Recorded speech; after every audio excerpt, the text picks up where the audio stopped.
Enuanom mekyea mu mejide se obi ahoye. You know, one of the most commonly used Twi phrases is this, Akwaaba. And if you've been with us for just a little while, I'm sure you know what this means. So Akwaaba means welcome.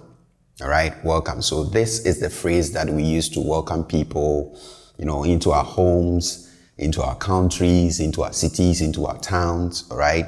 So when someone visits you, this is the phrase that we use to, you know, welcome the person. All right.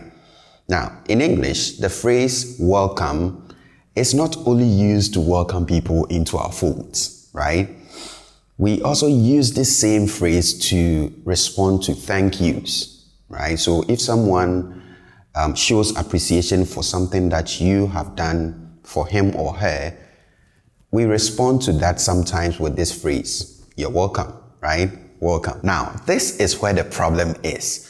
We do not respond to thank yous in Twi with Akwaaba. So when someone says to you, medase, or the longer version, medawo ase, you do not respond to that with Akwaaba. This is specifically used to welcome people into our folds, unlike you have in English where you're able to use it to do that, as well as, you know, respond to thank you messages. I hear a lot of Twi learners use this to respond to thank yous, and I thought I should make a quick video to tell you that no, we do not use Akwaaba to respond to thank yous. So a good question that you'll be asking by now is, so if we don't use Akwaaba to respond to medase, then what do we use? Well, we have several phrases that we use to respond to medase.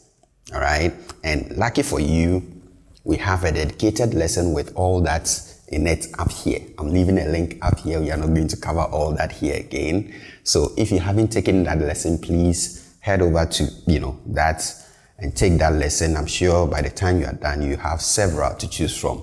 But do not respond to medase with Akwaaba. Okay?